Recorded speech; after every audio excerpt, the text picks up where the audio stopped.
पंडित मोतीलाल शास्त्री जी का जो प्राणायन है, पंडित मोतीलाल जी का जो कृतित्व है, वो बड़ा विशद है। और मुझसे जो पहले तीनों वक्ता हैं उन्होंने बहुत अच्छी तरह उस पर प्रकाश डाला है। मैंने जब पंडित मोतीलाल शास्त्री जी का अध्ययन किया, मैं यहाँ पहले ये स्पष्ट कर दूं कि मेरा जो वक्तव्य है वो पंडित मोतीलाल जी की जो व्याख्या शैली है उस पर केंद्रित रहेगा। पंडित मोतीलाल जी का जब मैंने अध्ययन किया तो ये देख के आश्चर्य होता है कि कोई एक व्यक्ति इतना बड़ा वाङ्मय की रचना कैसे कर सकता है, 80,000 पृष्ठों की रचना। लेकिन मैं ये मानता हूं कि ये उन पर ईश्वर कृपा के साथ में उनके गुरु पंडित मधुसूदन ओझा जी की गुरु कृपा थी, उनका आशीर्वाद था। और उनके ग्रंथों को देखकर ऐसा लगता है कि जो ऋग्वेद में वेदवाणी कहती है, उतत्व पश्यन्न दर्शेनम उतत्व शृण्वन्न शृणोत्येनाम उतोत्वस्मै तन्वम विसस्रे जाएव पत्युः उसति सुवासा, वह जो वाणी का जाएव पत्यु उसति सुवासा का स्वरूप है, वह वेद मंत्रों ने, ब्राह्मण ग्रंथों के वचनों ने, उपनिषद के वचनों ने पंडित मोतीलाल शास्त्री के समक्ष एकदम स्पष्ट कर दिया है। और इसलिए उनकी जो व्याख्या शैली है वो वास्तव में अद्भुत है। जिस व्याख्या शैली की नवीन श्रृंखला एक तरह से हमें स्वामी दयानंद से प्रारंभ हुई और महर्षि अरविंद ने उसे आगे बढ़ाया, आगे बढ़ती हुई वो पंडित मधुसूदन ओझा में पहुंची, उसे पुष्पित पल्लवित कर इतना सरल और सहृदय बना दिया कि किसी भी विषय को अगर हम देखें तो उसके बिल्कुल सभी पक्षों को उद्घाटित एकदम बहुत सरल भाषा में पंडित जी कर देते हैं। एक उनका जो मैंने चिंतन का विषय देखा वो किसी भी पूर्वाग्रह से मुक्त है।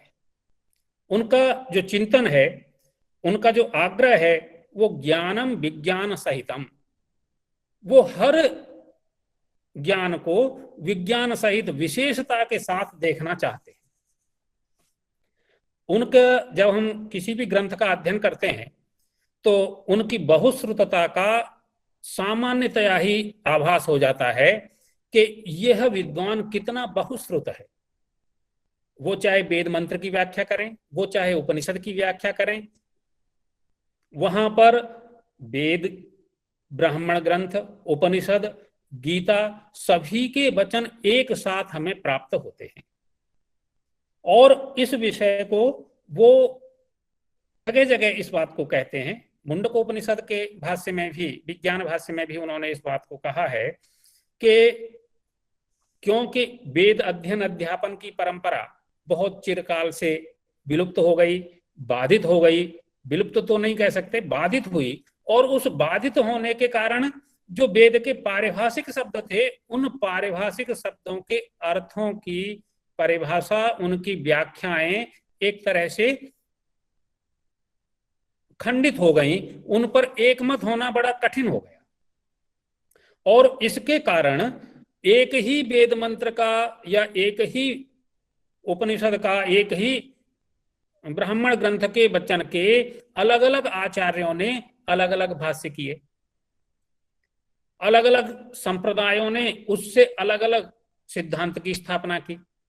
तो पंडित जी कहते हैं कि यद्यपि अगर हम किसी एक चीज से अलग सिद्धांत की स्थापना करते हैं तो वो तो दृष्टि भेद से सत्य का स्वरूप हो सकता है, लेकिन जहां उसका खंडन मनन शुरू होता है वह अयथार्थ है। दृष्टि भेद से किसी पक्ष की स्थापना करना, जैसे किसी एक वेद मंत्र में अद्वैत की स्थापना करना, द्वैताद्वैत की स्थापना करना, शुद्धाद्वैत की स्थापना करना, ये तो यथार्थ है। लेकिन यदि हम उस पर फिर दूसरे पक्ष का खंडन करते हैं तो ये अयथार्थ हो जाता है। यह यहां से हम अपने जो सही मार्ग है उस सही मार्ग से भटक जाते हैं। इसी तरह वो वेदों के विषय में कहते हैं कि वेद जो है, हमारे यहाँ वेदों के संबंध में एक बहुत विचित्र परंपरा है। एक तो हर व्यक्ति वेद का विद्वान है, जिसने सहतौते याद नहीं किए हैं वो वेद पर टिप्पणी करने चलता है। एक तो वो पक्ष है। दूसरा है कि जो वेद के विद्वान हैं उनकी भी अपनी अपनी मान्यताएं। उसमें एक पक्ष तो कहता है कि वेद तो सिर्फ विज्ञान का विषय है, दूसरा उसे ईश्वरीय ज्ञान मानता है, और एक पक्ष है जो पाश्चात्यों का है जो वेद को इतिहास मानता है। और ये तीनों एक दूसरे का खंडन भी करते हैं और उस पर लड़ते भी। पंडित जी का इसमें मानना है, मोतीलाल शास्त्री जी का इसमें कहना है कि एक एक स्वरूप को अगर वेद का हम मानेंगे तो उस रूप में तीनों ही गलत हैं, लेकिन सर्वम वेदात् प्रसिद्ध्यति, इस सिद्धांत पर वहां विज्ञान भी वेद से सिद्ध होगा, ईश्वरीय ज्ञान भी वेद से सिद्ध होगा, और इतिहास भी वेद से सिद्ध होगा। मुंडकोपनिषद विज्ञान भाष्य को प्रारंभ करते हुए कि देखिए, जब ब्राह्मण ग्रंथ भरद्वाज की चर्चा करते हैं तो वो कहते हैं कि अन्न भरण करने वाला प्राण जो है वो भरद्वाज है। लेकिन अब जब हम यहां उपनिषद का अध्ययन कर रहे हैं तो यहां उपनिषद क्या कह रहा है? उपनिषद की पहली पंक्ति कह रही है कि भरद्वाज से अंगिरा को ज्ञान प्राप्त हुआ। तो वो भरद्वाज कोई व्यक्ति ही रहा होगा, अंगिरा कोई व्यक्ति ही रहा होगा। तो इस रूप में वेद जब कोई बात कहता है तो वह आदि है, आदि भौतिक भी है और आध्यात्मिक भी है। इन तीनों रूपों में वह अपनी बात को कहता है। इस बात को उन्होंने स्पष्ट करते हुए कहा है कि जब हम किसी भी वेद मंत्र की व्याख्या करें, देख वेद मंत्र से मेरा तात्पर्य इसमें वेद, वैदिक संहिता, उपनिषद, ब्राह्मण तीनों समाहित हैं। जब हम किसी भी वैदिक मंत्र की व्याख्या करते हैं तो वहां पर 8 भाग बन जाते हैं, और आधुनिक रूप में जिस वैदिक माइथोलॉजी की चर्चा हम करते हैं वह उन्होंने अपने 8वें हिस्से पर रखा है, 8वें स्थान पर उसे रखा है, और उसका नाम दिया है वैदिक मिथ्यालॉजी। वो 8 भाग जब हम देखेंगे तो हमें प्राप्त होते हैं अधिदैवत, अध्यात्म, अधिभूत, अधिदैवत, अध्यात्म और अधिभूत, अधिदैवत, अध्यात्म, अधिदैवत, अधिभूत, अध्यात्म, अधिभूत, और 8वां है सर्वथा असत, सर्वथा कल्पित, जो है मिथ्यालॉजी या माइथोलॉजी। किसी मंत्र का अर्थ केवल अधिभूत होगा, किसी मंत्र का अर्थ केवल अध्यात्म परक होगा, किसी मंत्र का अर्थ केवल अधिदैवत होगा। लेकिन एक मंत्र ऐसा भी आएगा जिसका अर्थ अधिभूत भी होगा, अध्यात्म भी होगा और अधिभूत भी होगा। किसी में केवल अधिदैवत अध्यात्म होगा, किसमें अधिदैवत अधिभूत होगा, और कभी केवल अध्यात्म और अधिभूत होगा। और कभी कभी मंत्र का ऐसा अर्थ भी होगा जो पूरी तरह असत पर आधारित होगा, जो पूरी तरह कल्पना पर आधारित होगा, जैसा कि हम वैदिक माइथोलॉजी में अनेक प्रकरण देखते हैं। इस तरह उनका जो प्रवचन की शैली है, उनकी जो व्याख्यान की शैली है, वो एकदम व्यवस्थित शैली है, विज्ञान सहित है। उनका जो ज्ञान है वो विज्ञान सहित है। जब वो पहले मंत्र की व्याख्या कर रहे हैं तो कह रहे हैं कि पहले मंत्र में ही देखिए, यहां जो मैंने 8 भाग किए हैं, इन 8 भागों में से चौथा प्रकार है उसका प्रयोग, यह उसका उदाहरण है। इसके तीनों अर्थ होते हैं, अधिदैवत अर्थ भी होता है, अध्यात्म अर्थ भी होता है और अधिभूत अर्थ भी होता है। शास्त्रों के प्रति उनका आग्रह बहुत है, जैसा कि आदरणीय मुझसे पूर्व वक्ता आदरणीय सुभा मिश्रा जी बता रही थी कि वो कहते हैं कि हो सकता है तुम्हें कोई चीज गलत लगे, लेकिन तस्मा शास्त्रम प्रमाणन्ते, वो ये मानते हैं कि शास्त्र जो है वो तुम्हारे लिए हर समय प्रमाण है।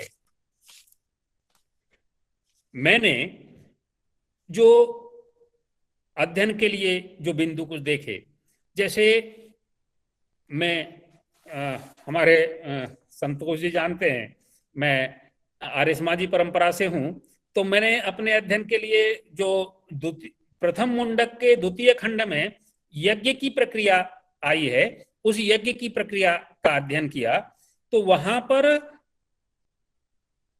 उसका अध्ययन करने के बाद मैं एकदम अचंभित हूं।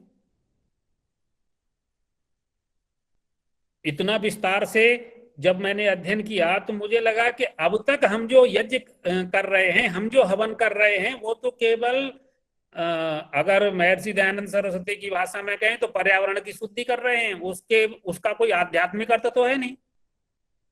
एक बार कौशिकी ब्राह्मण का मैं अध्ययन कर रहा था, वहां भी एक बार मुझे थोड़ा झटका लगा था। वहां भी कहा गया है केवल सूर्योदय और सूर्यास्त के समय दी हुई आहुति ही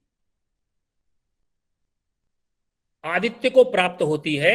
शेष समय के जो आहुतियां हैं, वो जो ब्रह्मा जी के 2 श्वान विचरण करते रहते हैं, वो उनका उपभोग करते हैं।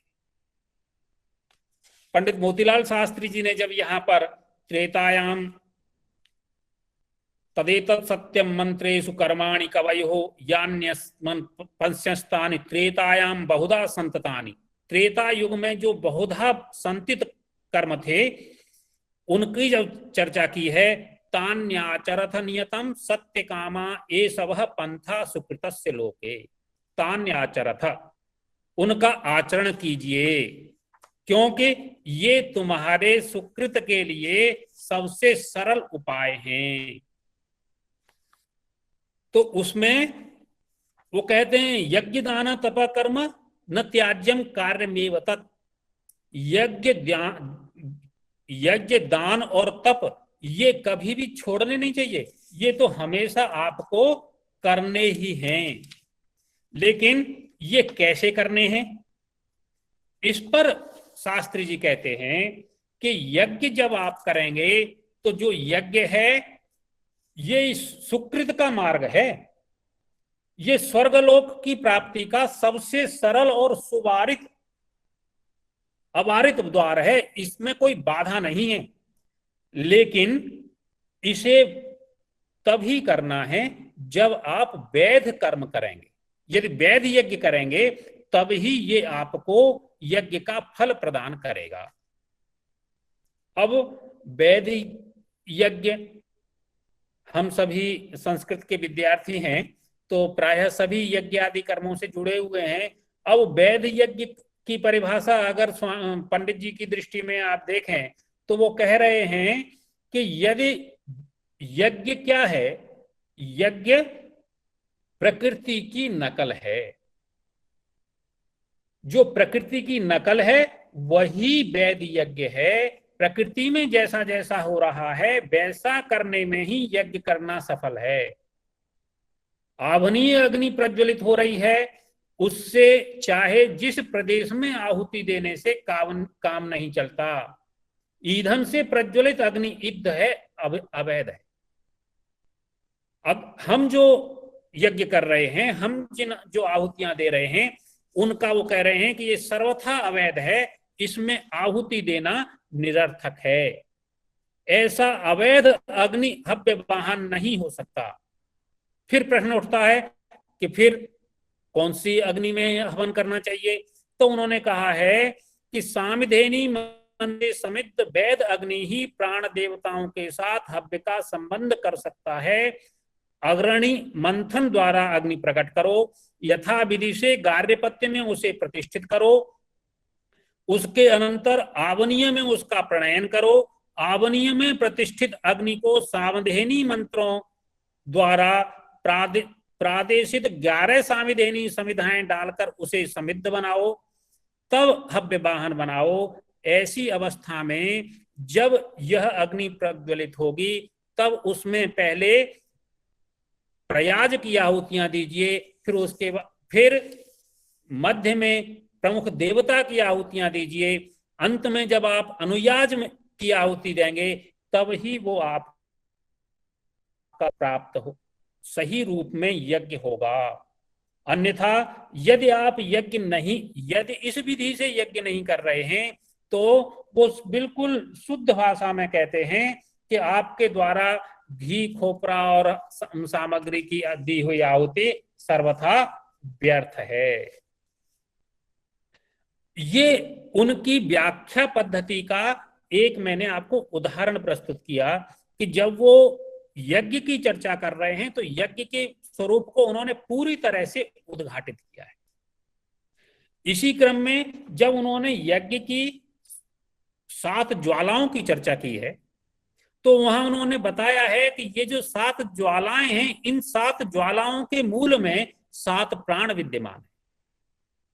अंगारे पर जो उत्पन्न अग्नि है, उस अंगिरा प्राण से उत्पन्न जो अग्नि है उसके मूल में 7 प्राण हैं। उनकी जो लालायमान जो अग्रभाग हैं वो उसकी 7 ज्वालाएं हैं। और ये जो 7 ज्वालाएं हैं, यही 7 ज्वालाएं आज के युग में जब निगम आगम में पहुंचता है तो आगम में वो थोड़ा और अलग स्वरूप धारण करता है। तो ये जो निगम की 7 ज्वालाएं आगम में आकर के देवी का रूप धारण कर लेती हैं, वो काली, कराली, मनोजवा, सुलोहिता, सुधूम्रवर्णा, स्फुल्लिंगनी और विरुचि नामक ये जो ज्वालाएं हैं, यही आज के युग में प्रसिद्ध जो देवियों के स्वरूप हैं वो हमें प्राप्त होते हैं। काली ही महाकाली है, कराली कंकाली है, मनोजवा कमला है, सुलोहिता रक्तदंतिका है, रक्तांबरा है, सुधूम्रवर्णा धूमावती देवी है, स्फुल्लिंगनी ज्वालामुखी है और विश्वरुचि त्रिपुर सुंदरी है। यहां इसको आगे बढ़ाते हुए वो कहते हैं कि यहां पर जो अंगिरा के 21 प्राण हैं वो सभी इनके मूल में विद्यमान रहते हैं। तो जब पंडित जी किसी चीज की व्याख्या कर रहे हैं तो उस व्याख्या को वो पूरी तरह, जैसा हमारे आदरणीय शोभा मिश्रा जी बता रही थी, बिल्कुल सरल ढंग से पूरी तरह उसे उद्घाटित करके रखती हैं। क्यों आगे उन्होंने 5वें मंत्र की व्याख्या में फिर कहा है कि इन ज्वालाओं में दी हुई आहुति यदि किसी भी तरह से अपूर्ण रहती है तो वह हमें नुकसान पहुंचाती है, हमारी हानि करती है। लेकिन अगर यथाविधि से इन 7 में आहुति दी जाती है तो ये ज्वालाएं उस स्थान पर ले जाती हैं जहां पर देवताओं का एक अधिपति रहता है, असपत्न अधिपति रहता है। और ये एक अलग प्रसंग है कि वहां उस समय वो स्वर्गस्थ जो आत्माएं हैं वो उस यजमान का आह्वान करती है। तो इस रूप में पंडित जी ने यज्ञ के स्वरूप का वर्णन किया है। ऐसे ही जो मुंडकोपनिषद के जो प्रमुख प्रमुख बिंदु हैं वहां पर व्याख्या की दृष्टि से मैंने दृष्टिपात किया। एक प्रसंग आता है जो बहुत प्रसिद्ध प्रसंग है कार्यकारण सिद्धांत का, हम सभी लोग उसे पढ़ते हैं। तो वहां पर डॉक्टर प्रोफेसर साहब संतोष शुक्ला जी ने उसकी चर्चा भी की थी। यथोर्ण नाभि सृजते गृणते च यथा पृथिव्याम औषधयः संभवन्ति यथा सतः पुरुषात् केश लोमानि तथा अक्षरात् संभवति विश्वम। यह विश्व कैसे उत्पन्न होता है? तो वहां पर उन्होंने कहा है कि यह जो विश्व है ये क्षर और अक्षर रूप है। इसमें एक निमित्त कारण है और एक उपादान कारण है। वो कहते हैं अर्धम, उन्होंने उदाहरण दिया है ब्राह्मण ग्रंथों का, अर्धम हवै प्रजापतेरात्मनो मर्त्यमासीत अर्धम अमर्त्यम। तो जो मर्त्य है वह क्षर है और जो अमर्त्य है वह अक्षर है। यहां पर उन्होंने कहा है कि कार्य कारण संबंध जिनकी चर्चा उपनिषद ग्रंथों में प्राप्त होती है वह 13 प्रकार के बताए गए हैं, लेकिन यहां पर उन्होंने 3 प्रकार के कार्य कारण संबंधों पर चर्चा की है। पहला है ऊर्णनाभि, दूसरा पृथ्वी औषधि, तीसरा पुरुष केशलोम, चौथा पिता पुत्र और पांचवा है मिट्टी और घट। ये उदाहरण 5 हैं, लेकिन ये 3 प्रकार के प्रकार भेद हैं। ऊर्णनाभि ऐसी प्रक्रिया है जिसमें जो उत्पत्ति स्थान है, उत्पत्ति से उत्पन्न होने वाली वस्तु उस पर आलंबित भी रहती है और उससे अलग भी रहती है। इसी उसमें उससे अलग भी रहती है और उसका विलयन भी होता है और उसका अविलयन भी रहता है। जब पृथिव्याम जो औषधयः हैं उनका हम देखते हैं तो वो पृथ्वी पर आलंबित रहती हैं और उनका विलयन भी पृथ्वी में होता है और वो उससे पृथक भी रहती है। पुरुष के जो केशलोम हैं वो उस पर आलंबित भी हैं और अलग कटने पर अनालंबित भी हैं। उनका पुरुष में दोबारा विलयन नहीं होता और वो पृथक चरत्व उनमें है, वो पुरुष से अलग रह सकते हैं। इसी तरह पिता पुत्र में अलालंबनत्व है, यानी पुत्र जन्म के उपरांत अपने पिता पर आलंबित नहीं रहता है और न ही पिता में विलय होता है, केवल उसमें पृथक चरत्व है। और मृत्तिका और घट में वह प्रभव पर आलंबित भी है, उसका विलय भी उसी में होना है और लेकिन वो उसका पृथक चरत्व है। ये 3 कारणों से उन्होंने इस मंत्र की व्याख्या को बहुत अच्छी तरह से स्पष्ट किया है।